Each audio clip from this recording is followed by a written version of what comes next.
Hello friends, तो आप अगर एनबीएस केवीएस ये सारे जो एग्ज़ाम्स है उनके पीजीटी स्पेशली पीजीटी ज्योग्राफी लिए अप्लाई कर रहे हैं तो आपको ये सारे बुक्स पढ़ना है। और ये बुक्स एनसीईआरटी का है। आपको पता होगा कि सिलेबस जो है बिल्कुल एनसीईआरटी का जो कंटेंट है वही आपका कॉपी पेस्ट है।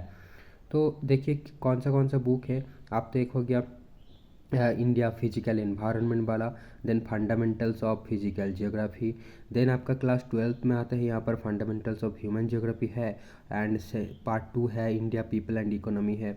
देन क्लास 11th का प्रैक्टिकल बुक भी पढ़ना होगा क्योंकि वहाँ से भी क्वेश्चन आते हैं।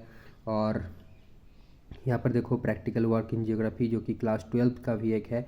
तो सिलेबस में ये वाला तो मेंशन नहीं था, बट हाँ कुछ डाटा वगैरह का मेंशन था, तो ये भी एक बार आप पढ़ लेना, अच्छा रहेगा। देन इसके साथ आपको एनसीईआरटी क्लास 10 और 9 का जो एनसीईआरटी है ज्योग्राफी बेसिकली ये तो टीजीटी का एक्चुअली पार्ट होगा सिलेबस का। बट अगर आप ये भी पढ़ लेते हैं तो आपको आई थिंक कुछ एक्स्ट्रा चीज़ें मिल सकता है। आई थिंक ये हेल्प करेगा, ठीक है। और अगर आप टीजीटी के लिए अप्लाई करेंगे तो आपको ये क्लास 9 का और 10 का तीनों बुक पढ़ना होगा। आई थिंक 3 या 4 होंगे शायद, वो भी हम देखेंगे।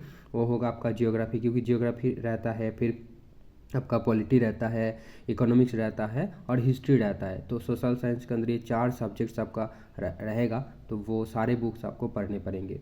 और उसके साथ साथ जो भी बाकी कॉमन पेपर्स है, जैसे कि केवीएस में आपका बीएड के जो सिलेबस है वहाँ से क्वेश्चंस आते हैं, तो पढ़ना ही होगा। तो फिलहाल हम जियोग्राफी पीजीटी का एक फ्रेमवर्क या फिर क्या बोलते हैं शेड्यूल बना रहा है, मेनू बना रहा है कि ये सब चीज़ें हम कवर करेंगे इसी चैनल पर। Thank you.